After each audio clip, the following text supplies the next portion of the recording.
Today on the Kickback FC, we're joined by a true MLS legend and one of the early trailblazers of American soccer. His journey started in Maryland, where he made a name for himself at Radford University, becoming a first-team All-American and the NCAA's all-time leader in assists.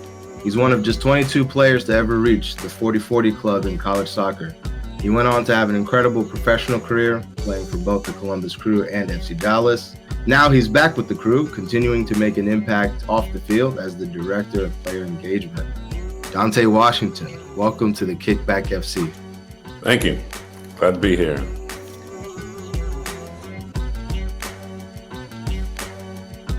Welcome to the Kickback FC. Thank you for joining us once again.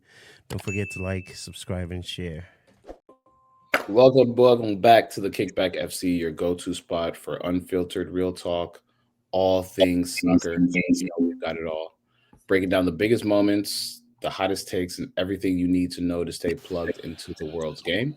We'll even tap into some other sports from time to time because if it's big in sports, we got some thoughts on it. So whether this is your first time tuning in with us or you've been rocking with us from the jump, again, I just want to say thank you to all of our friends and supporters. Once again, my name is Cornelius. I'm joined by my boys and fellow co-hosts. Gabriel, how you feeling today?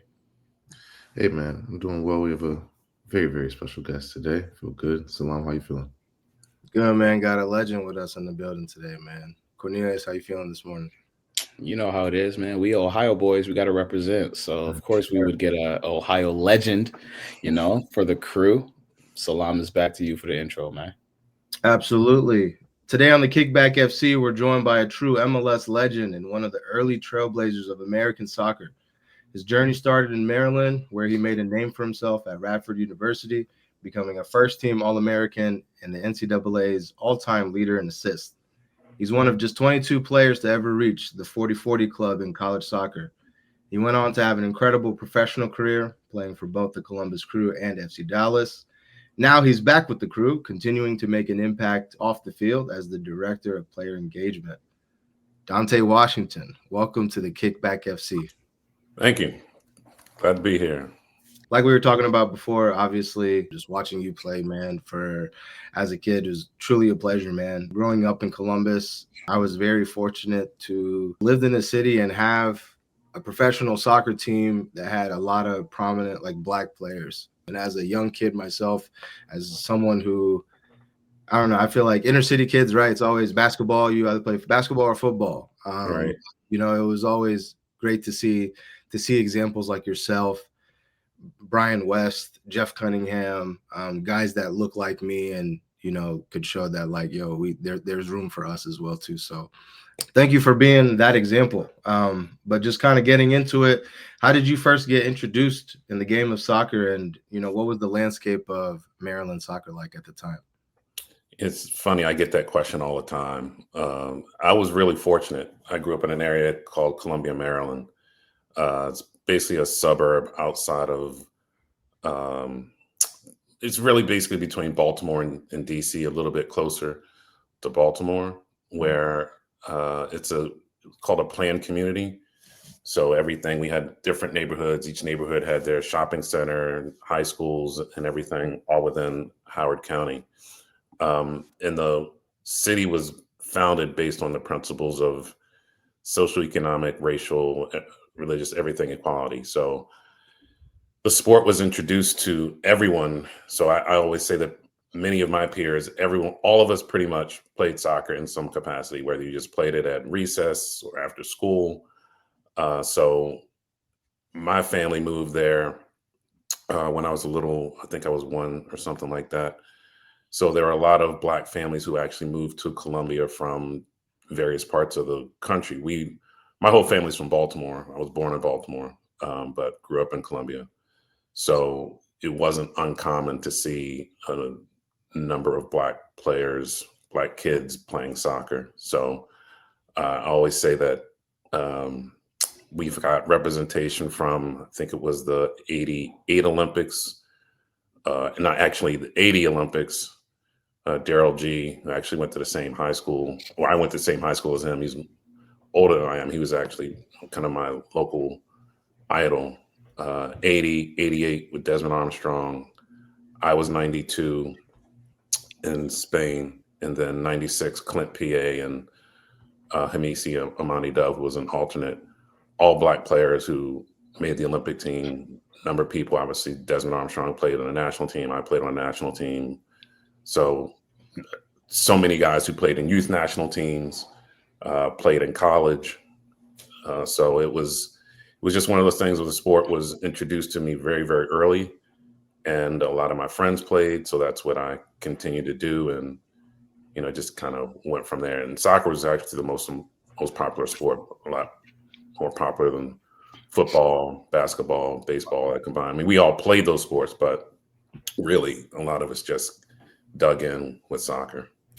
Sorry to cut you off, Salam. I know we super early, but we've talked to a lot of people in the DC, Maryland, DMV area. We've talked to Jay Saba, who is the leader of a club down there as well, Dambaji, Bill Hamid. But what you're telling me is something that I haven't heard before. So what was it about soccer that brought the community together? Because this is the 80s, this is the 90s. Like soccer isn't that big in the US at this time. It really isn't. So what about soccer brought the community together in the area for you guys? I don't know. And I think it'd be a fascinating thing to examine, but that's all that we knew. I mean, every elementary, middle school, high school, we had our football fields, but we also had soccer fields too. So I don't know where the origins came. I think it helps that in the DMV area, soccer is a big sport, whether you're in, Baltimore, obviously, like I talk about Columbia, Northern Virginia, soccer is very, very popular. So I think that might possibly be the start of it all. It's just the popularity of the sport overall. And then when you have all these different ethnicities, races, whatever, all being in that area, it's just a natural thing that happens where you get all these different people playing the sport. So like I said, it wasn't uncommon for me to, actually my junior year in high school, we could have fielded an entire starting 11 of Black players and That's been amazing, very competitive. That's amazing. So, we just knew no different until we went to other places and were called the N-word and got looks at it, so Been there. But it helped having, other people who looked like me on the sidelines. Even growing up, my youth coach, one of my youth coaches, I think when I was 12 to 16, was a Black coach, Lincoln Phillips, who I'm sure you probably all know the name. I've known Lincoln basically my entire life, went to his soccer camps as a kid. So we just had all of these influences. And again, we just didn't know any different. We didn't know that there weren't a lot of other people in other parts of the country who were Black who weren't playing. We were just our own community and just all loved, enjoyed playing together. That's dope. Thank you. No, great question, Cornelius.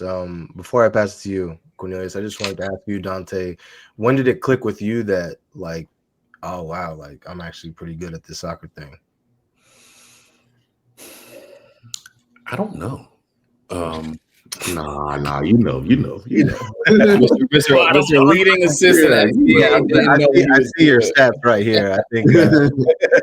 Well, it's funny you say that because people automatically assume that you play at a certain level, that you did all this. I actually was under the shadow in high school of a good friend of mine who, as a sophomore, was an All-American, was on regional team, state team. I never played ODP. Actually, when I tried out, I didn't make it. I made the state team, but when I went to regionals, I didn't even get a sniff. So it's not like I was always on the state team or in regional teams and stuff like that. I never played any youth national teams until U23s. So, I always knew that I was a good player, but, I think you always, as a player, get that validation from making an elevated team where now you've been selected and competing against other players from, whether it's that state or the region, to kind of say, all right, I'm on the map. I'm one of the best. So I probably really didn't start happening until not even high school, because even in high school, I was all state, I think, as a junior or senior. But I think even as a junior, I may have been second team. Like even with our county, I wasn't county player of the year or anything like that. So probably it wasn't until college where, my freshman year where I had the success where it really kind of took another step up. Because before that, I was like, all right, whatever, all county. There was a defender who was the player of the year. Did you kind of throughout that process, did you have aspirations and dreams of like playing Division I, going to college and playing football, or was it like you said you didn't know until you got to college? So was it at that time where you kind of just figured it out, or did you when you were growing up, did you have dreams of playing professionally and in college? I definitely didn't have any dreams of playing. We all probably had dreams of playing professionally, but it didn't really start clicking until much later. So in high school, I wanted to play in college. I wasn't highly recruited. Really, I had Radford where I went to school, and then Philadelphia College of Textiles and Sciences, which is now called, I think, Philadelphia University, were the only two schools that heavily recruited me. Philly Textile was a really small school in Philly. It was like 1,300 students at the time, so it's why I didn't go there. Like, man, high school is the same size. And then Radford, one of my high school teammates was there, and I knew, and one of my my club teammates was going there, so I knew people there, and the campus is beautiful, and it was just, it gave me a full ride too. So we didn't have a lot of money, so getting a full ride was, only Philly Textiles and Radford were offering it to me. I went on a recruiting visit to James Madison. They weren't really like, oh yeah, we might be able to do this or that in terms of financial aid, but it didn't really feel wanted. So I ended up going to Radford. So again, like, things didn't start clicking until probably my freshman year, sophomore year of college, of thinking about things that were bigger, because again, colleges weren't beating down the doors to get me. But then once I got to college, the coaches were like, I can remember playing against NC State my freshman year. And after the game, George Tarantini says to actually, he was a senior on the team. So I had played, his name was Wade Whitney, great player, great defender. I actually played with him at another high school before I moved to the high school where I graduated. He was at NC State, starting defender. And George Tarantini's like, how do we miss him? Like, I don't know. So it's always hard to find players. You never know when it's going to click for players. And for some players, it happens later. It happened later for me.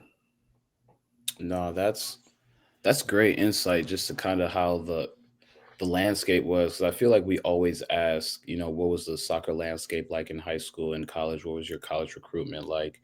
But you kind of told us you didn't really get picked by a lot of people, and then you ended up going to Radford.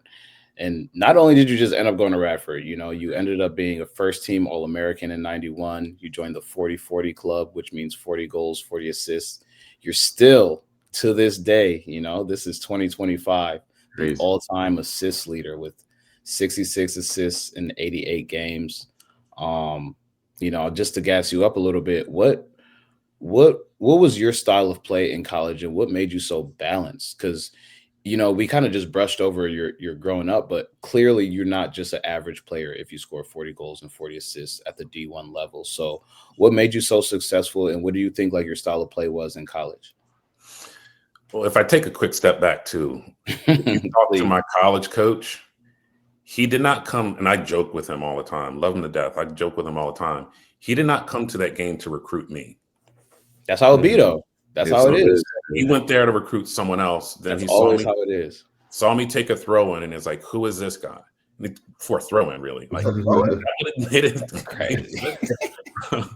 Like, okay, well, that's what it takes. I'll also say, like, I was my freshman year, that first semester, I grew and I gained gained weight and gained muscle. Mm. So if you ask my high school coach, he'll say, like, I always would get myself in scoring positions and could score. And even some of my good friends that I grew up playing club soccer with, they're like, you were a finisher. You get the ball in front and you would finish. So I think when you combine my finishing ability and then once I started gaining more muscle and size, because I was actually pretty small in high school. Like my sophomore year, I want to say I was like around 5'7" or 5'9", Mm. and like 150 pounds, 45 pounds, dripping wet with a weighted vest on, right?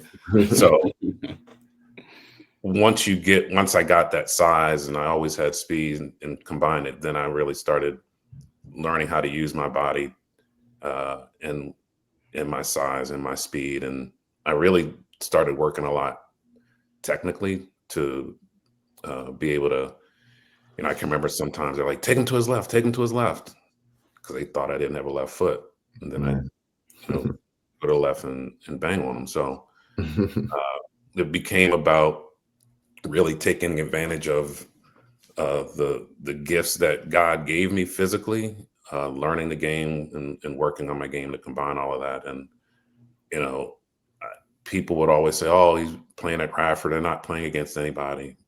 It's like, it's not my fault. I say that all the time. Like, if a player can score, they can score. Mm-hmm. They're a finisher, they're a finisher. You can work on things. It's not my fault of who I'm playing against and if I score a lot of goals. But, my freshman year I also scored against UVA. I scored against Loyola, who was really good at the time. So goal scorers know how to score. It's just a matter about putting them in the right situations. Yeah, that's a great point. That was actually leading to my next question before I pass it to Gabriel. I kind of want to know what the college landscape was like at that point, but I also want to know for you, like you said, you weren't highly recruited out of college. So what's a piece of advice you would give to, maybe middle schoolers or high schoolers now that might be, 5 foot and haven't hit that growth spurt yet, 5'5", haven't hit that growth spurt yet, about just staying the course and, maybe not being highly recruited out of college? First, I want to know, what was your college career like? And secondly, I want to know what's a piece of advice you give to someone that's maybe like on the cusp right now. So Radford wasn't known as a soccer school, and it probably, still isn't. So when people ask, why did you go to Radford? We had good players. I would say that we had good teams. We were very dynamic, offensive, love to score, love to attack. So yeah, I probably could have maybe transferred to UVA once I was in college, but I enjoyed the campus. I enjoyed the people. Again, it goes back to, I had friends on the team that I grew up with, played with in club and in high school. We never went to the NCAA tournament or anything like that, but we won the Big South. And then, of course, like we talked about, I had some individual success, but we were competitive. I think, put it in a nutshell, like Radford, when I was there, we were the team that, like the UVAs and of the world, you didn't want to play us. So I actually had heard after the fact that there were some college coaches who said, I don't want to play Radford, not while you're there, because we were the team that you should beat, and if you lost to us, it was a big deal. I will never forget playing against Maryland. My junior year, we came up to Maryland to play Maryland, and at the time, we probably had at least 5 or 6 guys from my hometown or from Maryland who, like, we marked this one on the calendar. It's the only time I played Maryland, and we won 2-1 at Maryland, prevented them from going to the NCAAs. Wow. And you don't know how satisfying it was for all of us guys from Columbia to come home. Like, we're playing at home, we're playing in front of all of our families, and it was a crazy game. And I think I scored 2 goals or 1, but I mean, it was just it's one of those things where. No, you remember you got that brace. I'm sure you got that brace. Yeah, I think I did. But it's like so validating for us because Maryland was, and still is a good soccer school. Mhm. And to be able to say, all right, we're coming home and getting that dub was so satisfying. As for the second question, that's the beauty of soccer is you don't necessarily have to be the biggest, strongest, and fastest. I think the game is definitely changing where athleticism, you need to be athletic. Like the days of really slow players is probably gone by the wayside. Not really so, but you know what I mean? The more athletic, the better, because it's just a fast moving game. It really wasn't until I was much older that I look and see internationally how big some of these players are. I remember seeing Thierry Henry for the first time in person. He walked past me. I had no idea how tall he was, how jacked and ripped he was. And it's like, because you just see people on TV, you're like, oh, he must be about, 6 foot. He's like, no, he's like 6'3" at least, and just muscles everywhere. But, again, Pele wasn't very big. Messi right now, Maradona, like some of the best to ever play the game were not the biggest players.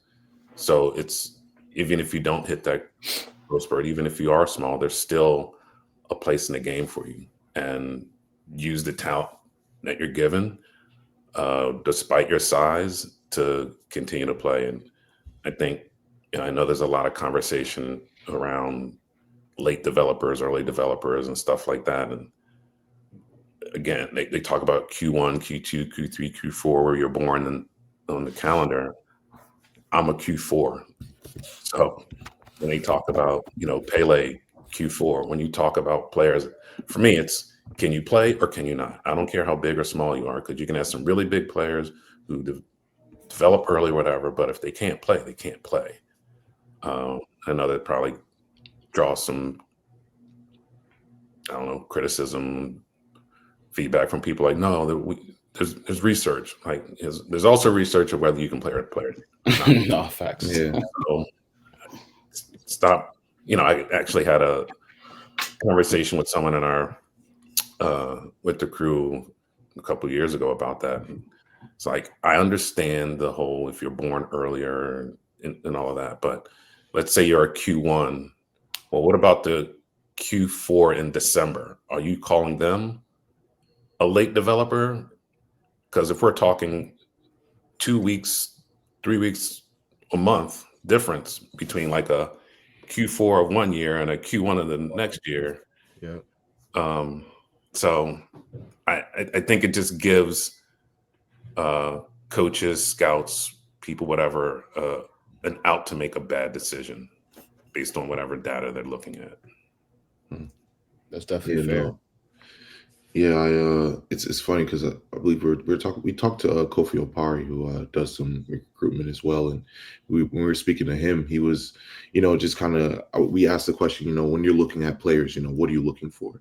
And his answer was similar to you, like if you can play, you can play, and sometimes, like you said, you didn't have that height, that size when you first went to school, and Opari was pretty much saying the same thing. Like sometimes, it's not about the height or the most athletic guy at that time, but if that player's doing the right things, if they're checking the shoulder 2-3 times before they receive the ball, if they can open up their hips and maybe not be able to ping that ball yet, but the vision is there, and the idea is there. Sometimes that's the player that he recruits, maybe over the guy who has the athleticism, and that's what's carrying him through at that point. So it's definitely interesting kind of hear your viewpoint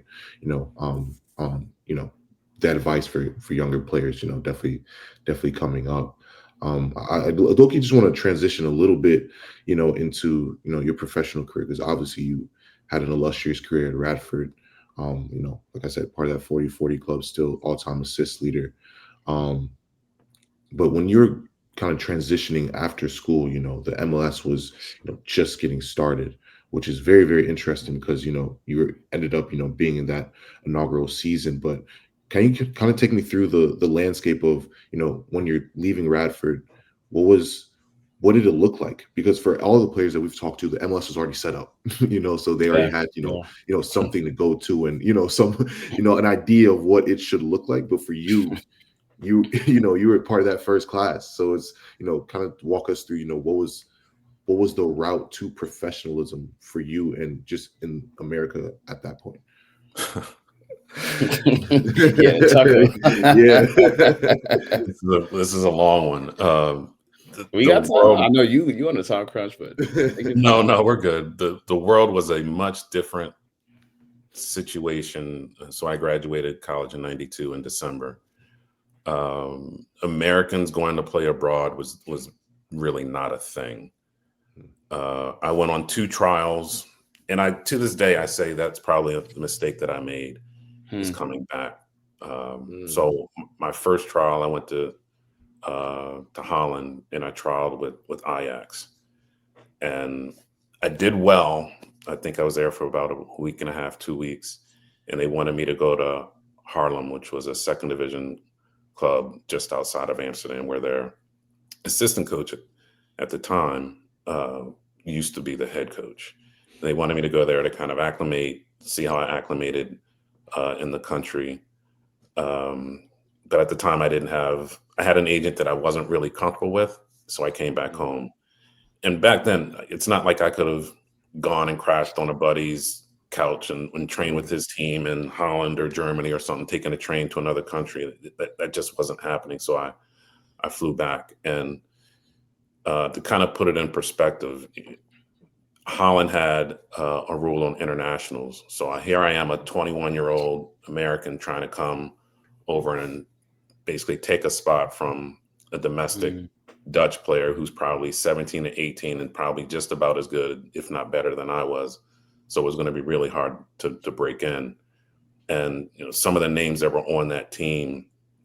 So this was when Clarence Seedorf was, I think, 17 years old. So I remember seeing him in the locker room and thinking, there's no way.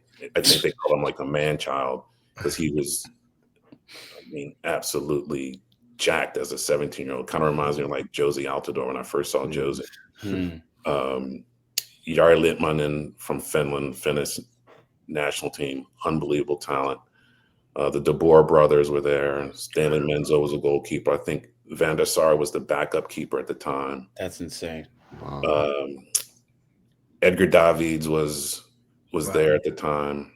Jeez. So this team was absolutely stacked. And here I am trying to walk on.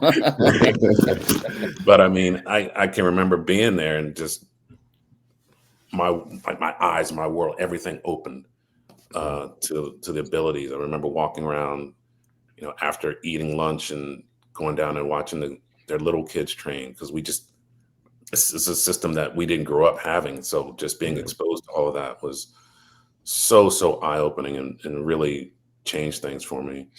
Then I came back home, and I went to Germany with Duisburg for a trial, and I was there for a week. I went there. I think I tweaked my groin when I got there, and I really only think I had like 1 or 2 training sessions, because they were in the middle of playing and traveling games, so I didn't really get an opportunity. So the biggest thing at that point, honestly, was indoor soccer. I got drafted by the Baltimore Blast. Even then, the head coach said, well, you might play, and then you might get some time. And here I am coming off of playing in the Olympics, doing what I did in college, and I'm like, might play? I'm like, no, I'm not doing that. Almost went to LA to play, or Tampa. And then when I looked at the salary, I was like, a little bit amount of money that I'm going to be making, I can do the same thing here and have a college degree. So I just worked, played indoor soccer here, what was the Continental Indoor Soccer League, for 2 seasons. Then I actually worked for the World Cup in '94. Then I went to NBC, went to New York and worked for NBC in their Olympics unit. And then the coach that I told you, the youth coach that I told you about before, he's almost like a father, uncle, mentor type thing. started putting a bug on my ear, like, hey, you should go back and play again. And his name's Mark. I was like, Mark, don't nobody want me. Like, the league has started. I actually was in New York when there was a big event. I remember seeing and talking to Eric Winalda, and he's like, what are you doing? You should be playing. I was like, yeah, whatever. Nobody wants me. I didn't get drafted. I don't know why. What happened? I'd love to like kind of rewind to see what it was. Some people said that they didn't draft me because they thought that I didn't want to play soccer. I don't recall ever telling anyone that, but I think that was the word on the street. So when my youth coach was like, here, let me make some phone calls. I was like, all right, well, I'm in New York. And then I actually had gone down to Atlanta because it was like a couple of weeks before the games were going to start. I was like, see what you can do. So he calls John Ellinger, who I knew, who's from Columbia, professionally coached youth national teams. And he called Tom Fitzgerald, who was the assistant at Columbus at the time, who I'd played for with the national B team when they had a B team back in the day. And they're like, yeah, well, if he signs, we want him. And that's literally how it happened, of getting back into the league. So, you know, and I hadn't played a competitive outdoor game. I mean, I played men's league, but I ain't going to count that. Yeah. You know, we were a good team. We had some guys who actually played professionally. But, you know, a true competitive outdoor game I had not played since '92. Yeah. So sorry, Gabriel, but kind of elaborate a little bit on that, because we talked about you leaving college. You kind of glossed over you working with the Olympics, but what was that like? Because me and Gabriel are from Cleveland. Gabriel now plays for the Cleveland Crunch, so I know you're very familiar with them playing for the Baltimore Blast. But what was that like, that period like? Because I don't want to call it purgatory, but you were playing, but you weren't really playing for real. And then someone's like, why aren't you playing? So what was that situation like? I think it's probably not very different from what the landscape was for players at the time. You just pretty much played wherever you could play. I think a lot of times, back in the day too, they were competing indoor leagues. So you would essentially play indoor, then maybe go play outdoor, and then go back indoor. And this is, going way, way back. Or you would play outdoor, find some odd jobs during the off season, and then go back and playing. So you essentially were just playing as much as you can, probably. Yeah, and it's your off season was just basically trying to make enough money so that you could withstand being able to, not have whatever paycheck that you weren't getting from playing until the season started again. So you guys just juggled and did whatever they could until the season came back again, whether you were playing outdoor or whether you were playing indoor, because it's just trying to make ends meet, really. No, that's super interesting, because, like Cornelius said, that is a little bit of like a purgatory in a sense, just kind of figuring out where you're playing. And I feel the same way. Like once COVID happened, I felt kind of like that. Just because like when COVID happened, that's when I was actually getting out of college. I went to Cleveland State, and I was supposed to actually go to Germany, and COVID hit, and then everything shut down. So it was just a purgatory of like, I wanted to play, but you can't really play, and it's like you just find games where you can, and people playing with masks on. It was nuts. It was a nuts time. So no, I can definitely relate. But yeah, no, you definitely joined the Columbus Crew. Kind of halfway through the season in '96. We know the MLS how it is now. We're just talking about Lower Stadium, how beautiful that place is. But kind of walk us through what was the MLS like during that season, and what was just the feel of it? What was the energy like? Because like I said, I know what Columbus Crew is now. I know how good they are. But when they first started, and just the start of the MLS, kind of walk us through those moments, the early days. It was exciting. I mean, to be an American player, to play at what obviously now the league is at the Division I league, to play at home, and to start something new and to help build it was amazing. There were a number of players who were playing internationally, who played with the national team, who were either here or playing abroad who were coming back to help start the league. As with anything new, it's exciting. Tons of hurdles to jump through, tons of kinks to work out, but just to be able to say that I'm earning a paycheck to play the game that I love on home soil was amazing. It was hard. Not going to pretend that there weren't some serious challenges, but you kind of overlook all those things because this is the opportunity that we all were wanting and hoping. So there were other leagues prior to that, but they weren't to the level of MLS. So, and even in the early years, I think there's a lot of conversation, and especially with me and my peers, and this assumption kind of that the league really didn't get good or start until basically when Beckham came, and now when Messi, a lot of newer people who are coming to the game. But I started my professional career with MLS when I was 26 years old. Wow. Guys are starting now when they're obviously a lot younger. 16, 15, 17. Right. Yeah. Exactly. So, but there were a lot of players back then who played with the national team, who played professionally, that were still really good players who probably could play in the league right now. But because they're on VHS tapes that no one has, or grainy pictures on YouTube, people haven't seen it. So you think that if this thing, if I hadn't seen it, then it must not have been good. But there are a lot of very good players. Some of the international ones who played came later in their career, yeah. But there still are a lot of good players who were playing in the league. And again, especially if you were an American, you were here to help build the league.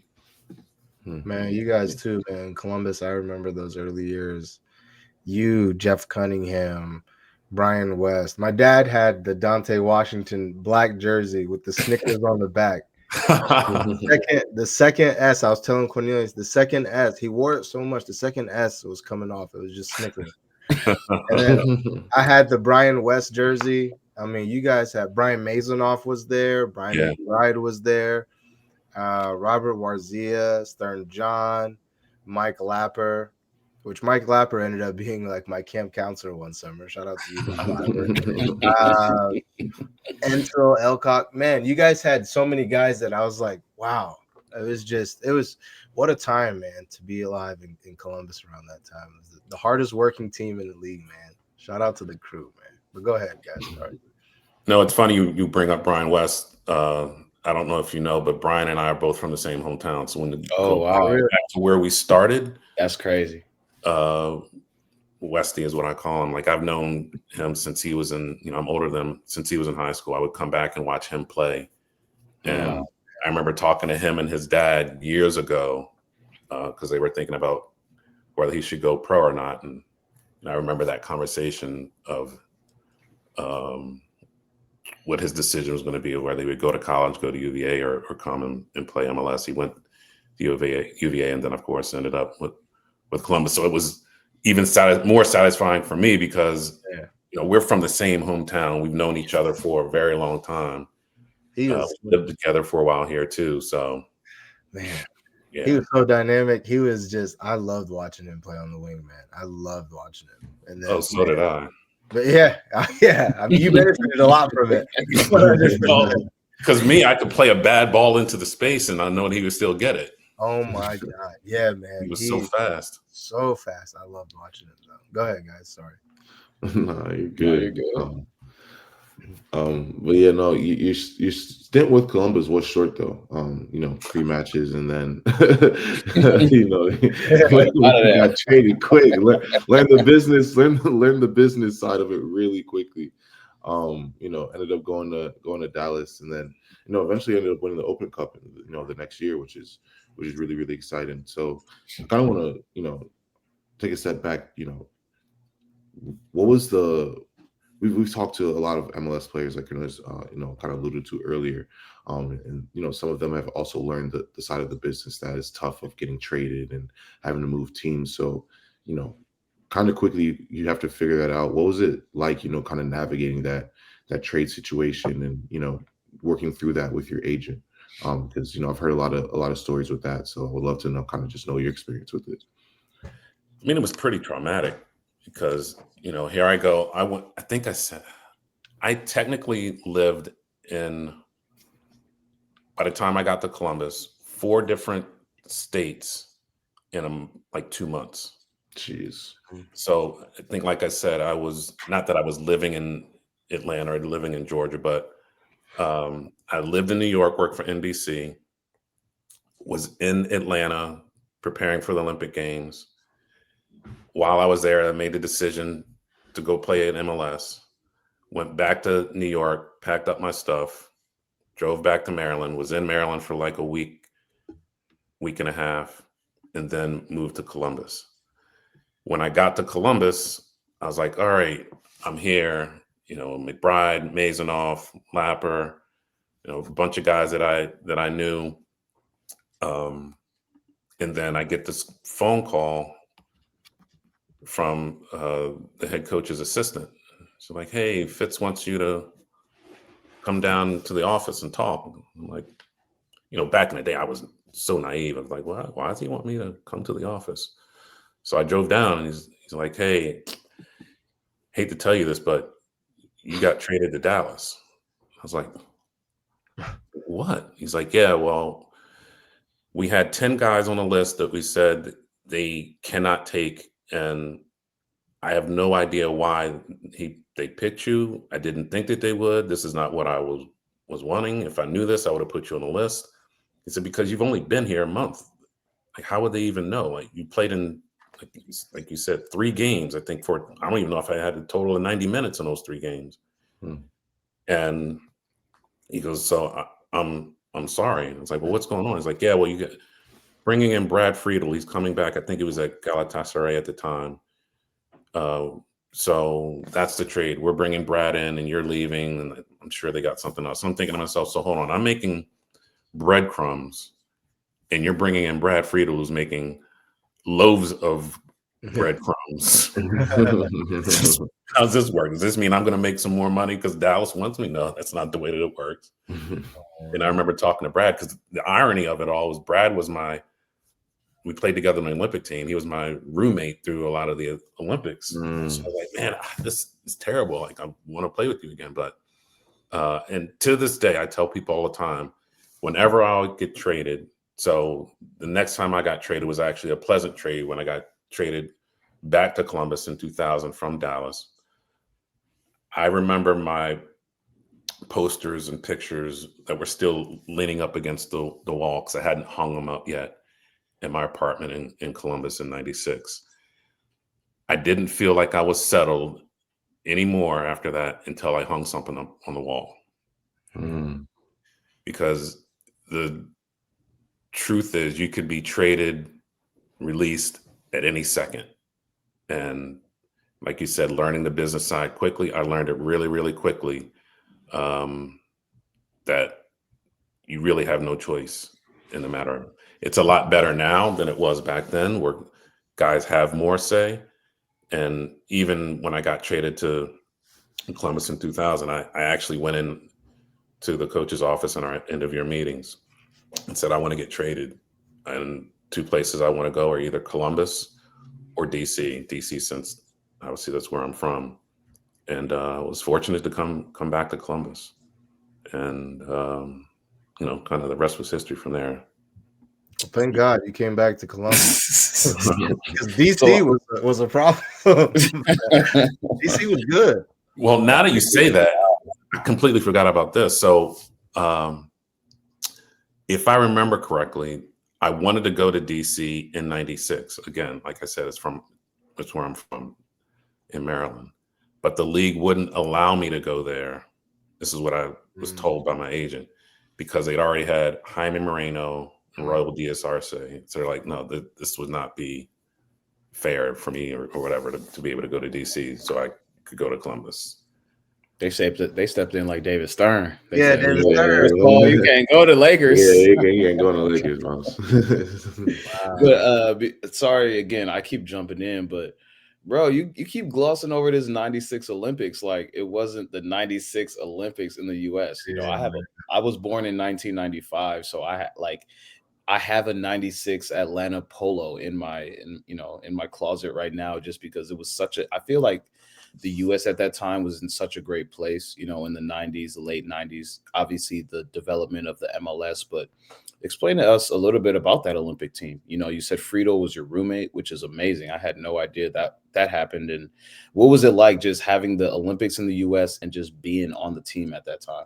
That experience in 92 was amazing.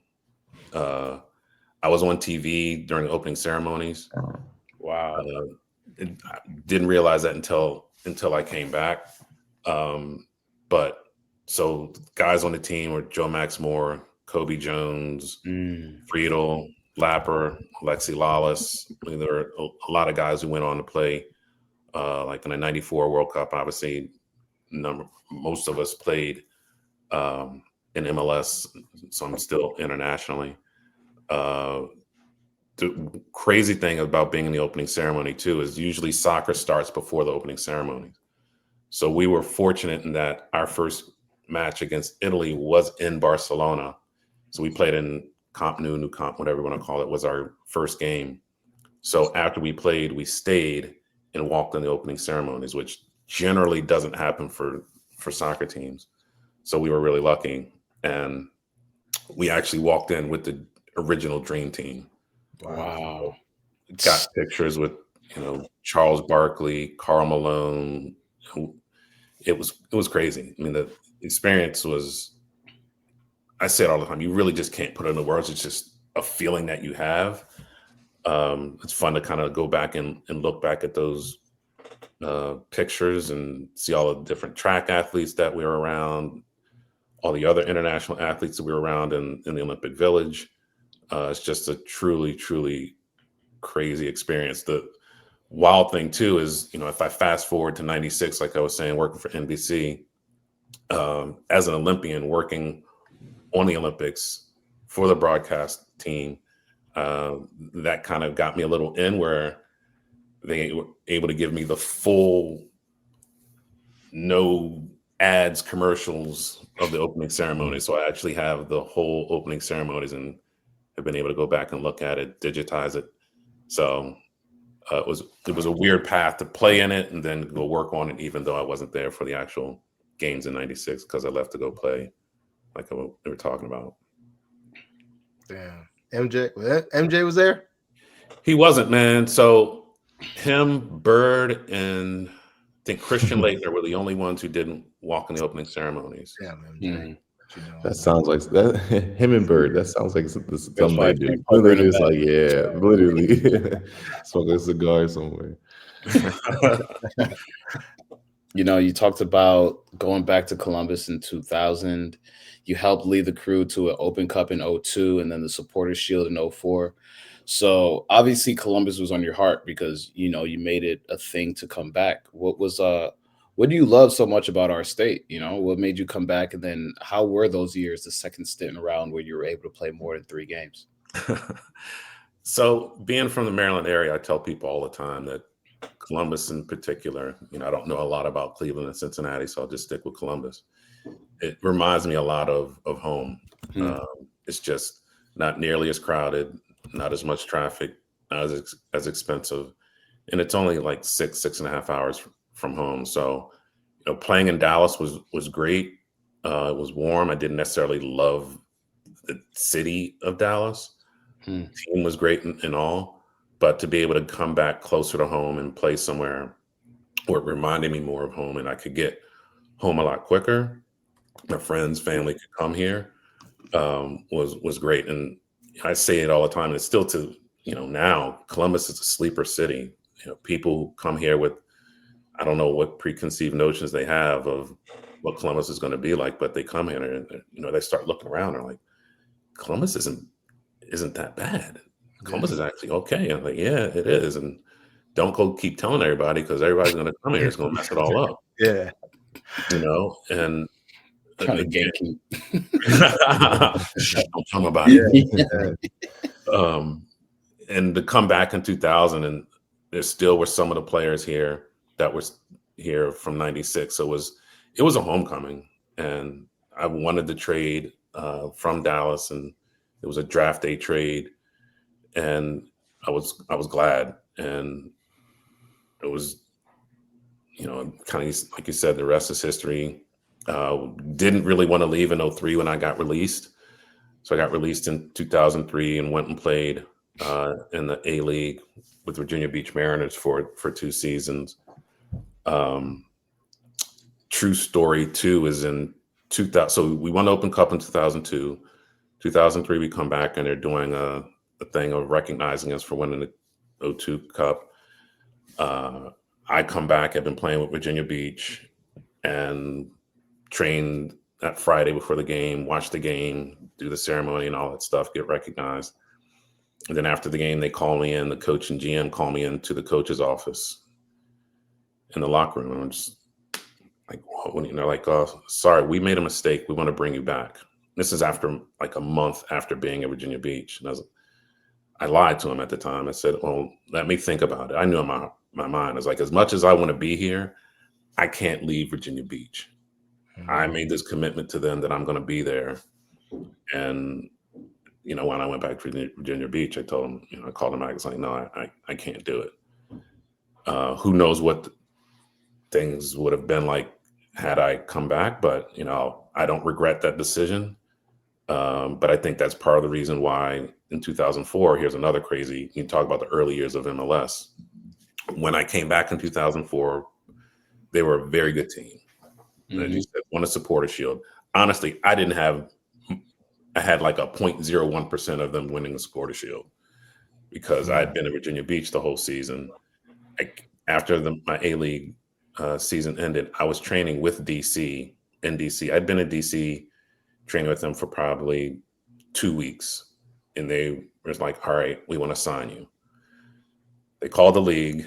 The league said, if he signs, Columbus is going to still has his rights. How they still own my rights after 2 years, after not offering me a contract in 2003, baffles me. But those are the rules back then. Crazy.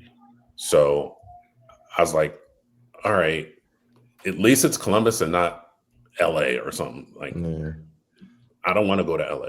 I was like, okay, I can go to, I can go back to Columbus, even though I wanted to be in DC, but ended up coming back to Columbus. Finished the season with them, ended up starting a game in the playoffs. Same game, got stepped on, sprained my ankle really badly. And, we ended up not going to MLS Cup. And the crazy thing is, for some reason, I went to MLS Cup that year, and guess who won the MLS Cup in 2004? DC United. DC. Yeah. Just us at DC. Man, it would have been unfair, man. You on thank God, whoever the commissioner was, David Stern. Yeah, it was like talking to Stern on the wall, like, we can't let you face it. No, I mean, like, if they would have had you though, they would have had 3 of the best goal scorers in the league at that point. So I mean, at that point, yeah, it would have been slow. But in 2001, I mean, John Harkes was there, Duncan Otten was there, Edson Buttle, Brian Dunseth, John Bush, young Kyle Martino, and then my boy's name I love, Chris Light, the coach of I think he's the coach of Earthquakes right now, San Jose Earthquakes. Oh, GM Chris Leach, yeah. Almost boy. Yeah, man. So I mean, you guys were a fun team to watch. Yeah, it's funny, people, when you talk about those names, I think it was Kyle and Edson's rookie year. So Kyle was a rookie of the year. Yeah. And the forwards on that team were McBride, myself, Cunningham, and Edson was a rookie. Yeah. And both Edson, I mean, obviously the names speak for themselves, but it's like, imagine being opposing team and these, you got Jeff and Edson, who've scored over 100 goals, McBride, who's a Hall of Famer, and then me. Like, I'm the worst one of them all. That was a stacked offensive line.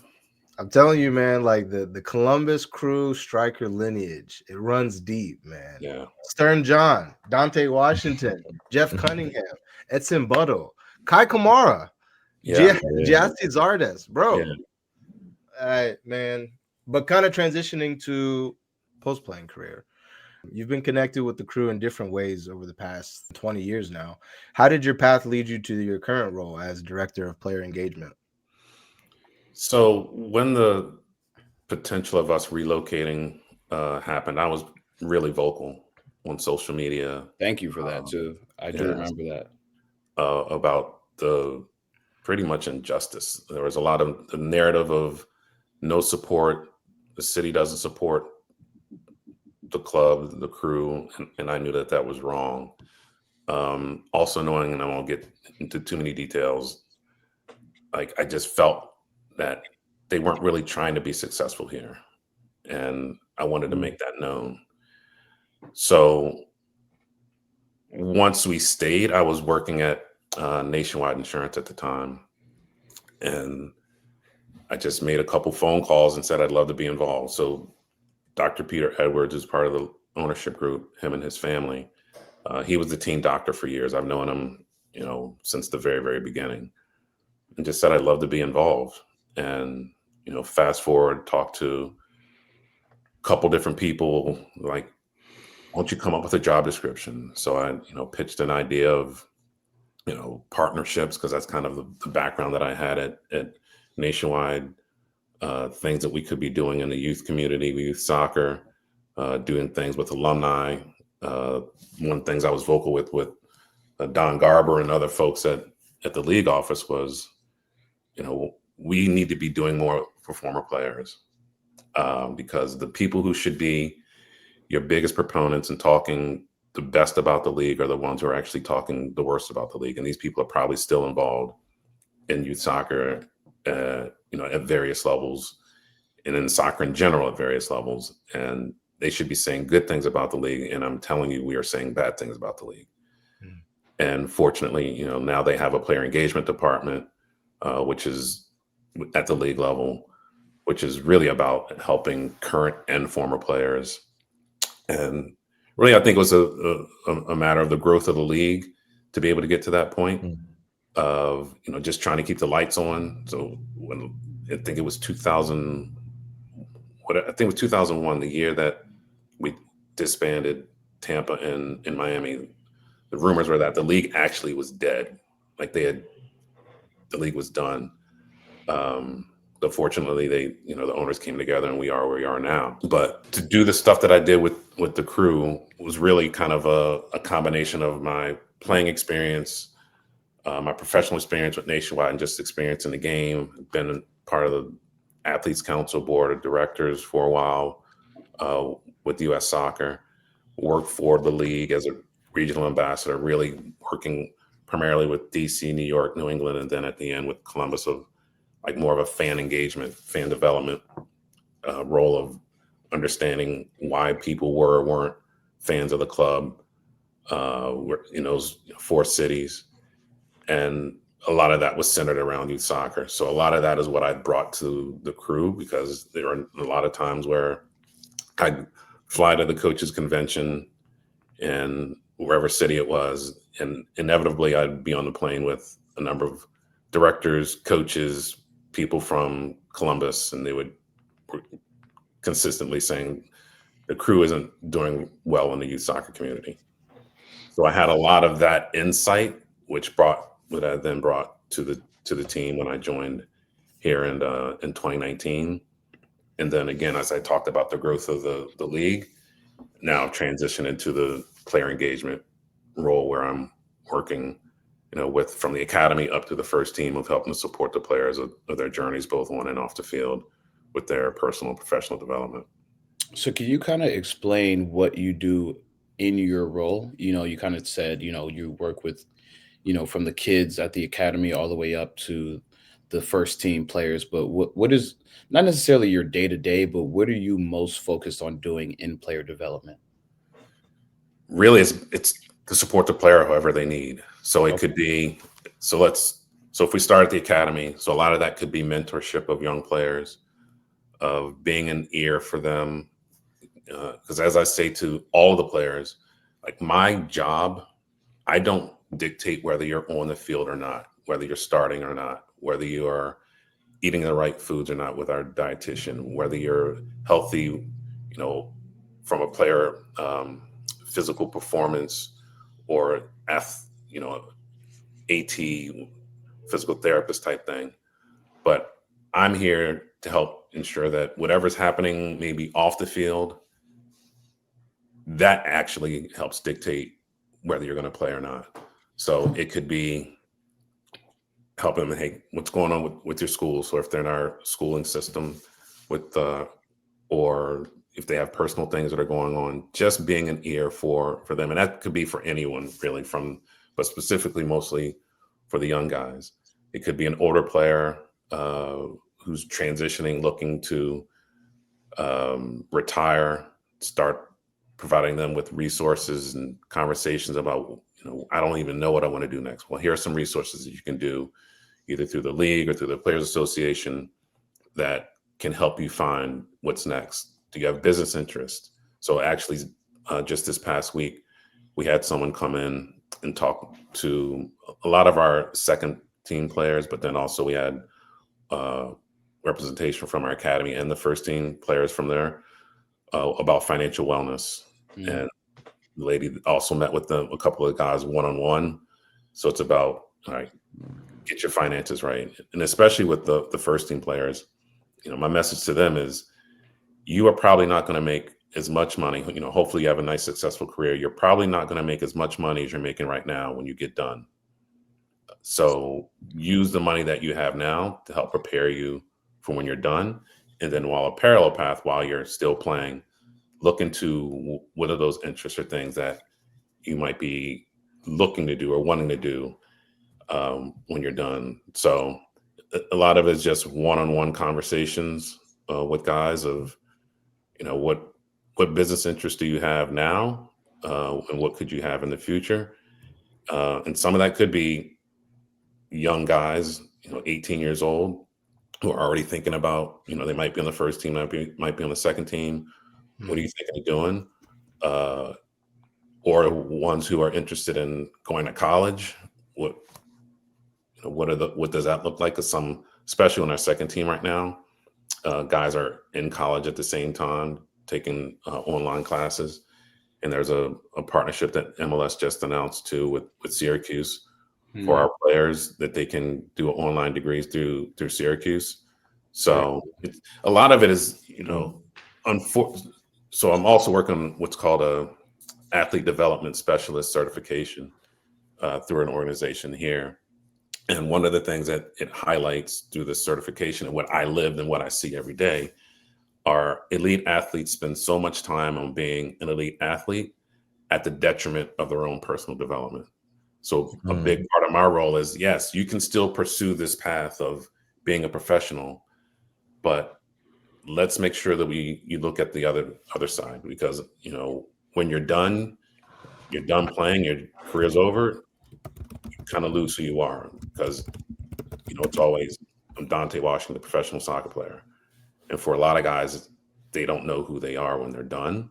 So it's all about helping them kind of maintain that balance, because, you know, the elite athletes, professional athletes, and there's research that's been done over the years prove that, you know, what I lived through. And I'm just, you know, a lot of my role is to kind of help make sure that they get in some sort of balance and just to be and connect them with resources. Because again, if they're focusing so much on being elite athletes, a lot of times they're not even looking to develop other skills and don't even know the resources that are available to them is a big piece of it, because they're just so disconnected, especially if it's coming from the league. They need to have things like right out in front of them. So that's what a lot of what I try to do.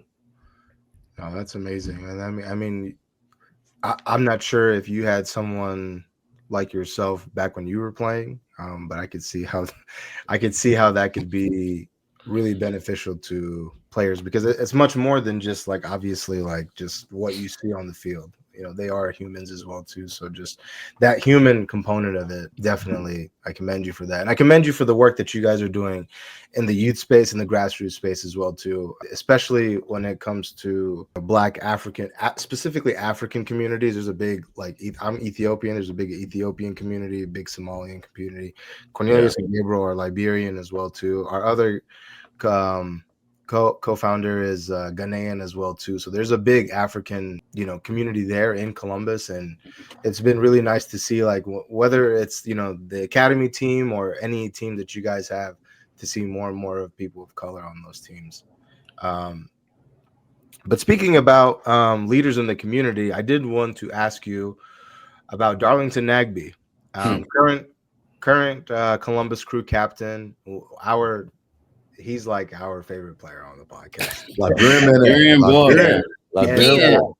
And obviously he announced that this season will be his last season. He will be retiring after the end of this season. Kind of just talk to us about Darlington Nagbe and the impact that he's made on the pitch. It's obvious, 4 MLS Cups. But what has he brought to the Crew organization off the field? It's funny as you talk about, all the stuff that he's done on the field. It's really who he is off the field is even more accomplishments bigger than what he's done on the field. Just how he carries himself, the way that he gives back to the community, just pours himself into people. He's always available. I've been really fortunate in that we've begun to get a pretty close relationship over the past few years with him being here. And, I jokingly call him son, and he calls me pops. I think that as we've gotten to know each other more, there's a lot of similarities that we both have in our upbringing. I wasn't born in Liberia or Africa and moved here at a young age, but just of, being raised by a single mom, playing soccer, actually, I didn't even realize that he and I were talking. So I knew that he was retiring probably back in the summer. He told me a long while ago. So I, kind of to the point of helping guys decide what's next. D and I have had a number of different conversations about what's going to be next for him. So again, trying to lend my experience and just helping him walk through all of that decision-making process. But through the course of that, understanding that he wanted to be an architect, I wanted to be an architect. So really getting to know him at a more personal level. Because honestly, I didn't watch him a lot when he was playing in Portland. Knew he was a good player, but it wasn't until he came here that I'm watching him daily in practices and watching him in games that I really got the true appreciation for how good of a player he is. But then the more time I spend with him daily in different conversations, either in the facility or, on the phone, away from the facility, did I really start to get to know him better. And it's going to be a huge hole. You don't replace someone like that. But hopefully he'll still be able to be around in the club and the organization. I know he doesn't plan on leaving Columbus. He's got 3 kids who are rooted here. He's got a house here with him and his family and his wife. So he's just a tremendous person. And I'm just really happy, fortunate, glad that I've got to get closer with him, meet him, know him, because he's just a really, really good guy. Yeah, no, 100%. We've been following him. Like Salam said, we're Liberian, Cadonis and I. So, we've been hearing about him since youths. Honestly, we followed his career. We followed his entire career. We're from Cleveland, so obviously he went to Akron, and seeing he was part of the Akron team that won the national championship in 2010. So we've been closely following his career, and it's not even just the Columbus Crew. I think the MLS as a whole, as an entire organization, is losing someone that is just amazing. Like you said, on the pitch and off the pitch, you can just tell that he's just great. So yeah, no, it's really cool to see. Just to hear you kind of talk about him, because we've had been on the outside looking in, but you've been on the inside for quite some time now, and it's just kind of it's cool to hear just your thoughts on him. It's really, really cool. And I think I don't say anything different than what other people who know him and have been around him say. When they were doing the tributes and everything, everyone says the exact same thing. It's just who he is as a human, as a person, is what's really makes it even so much more special because the accolades are just unbelievable. But yeah, he's just a good dude. We're gonna close out with some rapid fire questions. All right. Dante, favorite non-soccer hobby right now?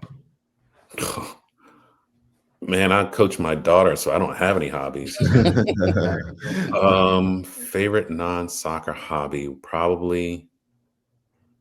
Actually, I want to get much better at like grilling and smoking. Okay.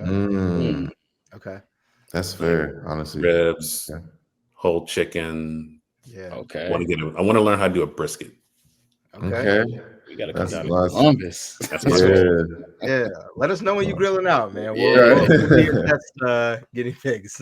I mean, it's so bad that in my garage, I went and bought like a $70 TV just for my garage. So while I'm out there, I can be watching. There you go. No, the brisket's definitely fire. Our friend in Cleveland smoked brisket like maybe earlier this summer. And Yeah, he got it as a wedding gift, and Oh, it was great. he's Yeah, getting better at it every day. Favorite goal you ever scored? You scored a lot of them, so it's like having a child. You don't have a favorite. You know, I heard Most that's not memorable? true. I heard, you know, a lot of people I talk to, they all have favorite kids. I'm not gonna lie, they all have kids. They're like, you don't, But call you them don't tell favorites, everybody. don't you know? I think we know who's the favorite. He's coaching her later. Most memorable. Most memorable. There's a couple of them. One of the goals I scored against Maryland came off a throw-in, hit it left-footed to the upper left corner. Free kick against Marshall, probably 35 yards out, free kick. My first goal against Campos in LA. Those are probably the top three that jump up. Nice, I like that. Okay. Favorite teammate from your playing days? Ooh, Leonel Alvarez. Okay. In Dallas. Leonel Alvarez, he was a dog. Unbelievable. He was also my roommate too at times, which is crazy because he did not speak very good English, which meant my Spanish had to be a lot better. Okay. But everyone thought that he was really, really mean. He is the nicest dude on earth if you're on his team. It's always good to have a player like that on your team for sure. Oh, for sure. Toughest defender you ever played against in your career, and what made them, difficult to play against? There were probably two. And it's going to make so much sense when I say it. Eddie Pope and Robin Frazier. Pope. Yeah. Eddie Pope. I remember getting the best of Eddie once. And it probably was just that once. It was in DC, and I had a really good turn on him and scored. And he told me, he's like, "Oh, that was a good turn." Eddie has the sharpest elbows on earth, and he's always getting them into. So those are the two. Both are really very, very good friends of mine as well. So Robin Frazier, he was a beast. Yeah, he was an absolute beast. I hated playing against. Favorite stadium to play in? Crew Stadium, the original, the OG. Not free. Shout out. Who's the most underrated player you've ever played with? Someone that, obviously you knew they were nice, but they didn't maybe get the recognition or that they deserved. We like to call these, silent killers, Yeah. It's hard because once you get to professional level, everyone knows that somebody's good. Yeah.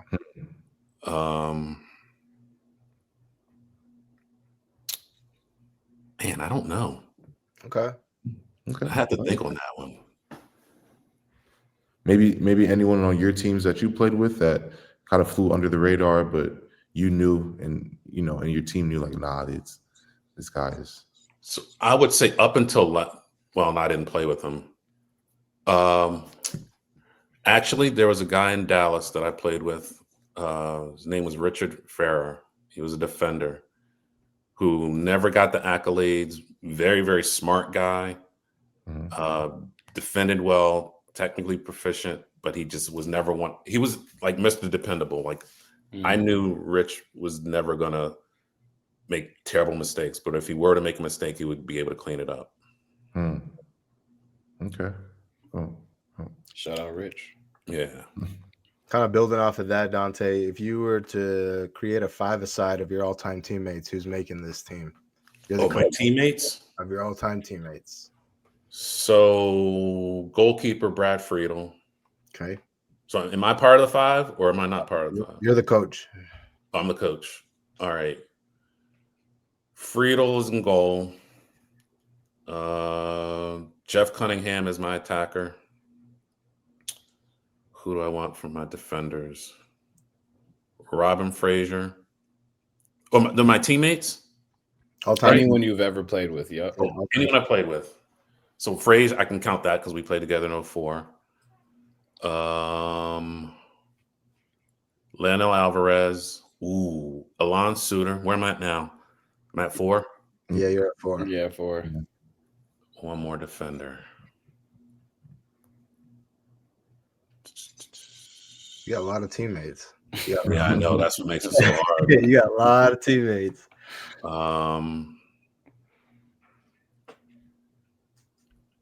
Probably. What was Diego's last name? The Argentine defender I played with in Dallas.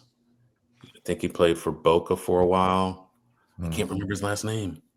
Oh, it's that Sunday morning brain that I can't remember. Oh, good. Oh, good. It sounds like it's a good squad, though. Sounds like a good squad. Friedel backing you up. You all right. It's funny. I told the story the other day. We played against the Brazilian Olympic team back in the day, and we lost 6-1, and it should have been like 60-1. But Friedel made so many point blank saves that it wasn't as ugly as it probably should have been. That's crazy. Just a couple more for you to get you out of here. We know you have to go coach. You've had like you said, a very illustrious career from Maryland to Radford, MLS, and now working with the crew, at an organizational level. What about your journey do you look back on that you're most proud of at this point?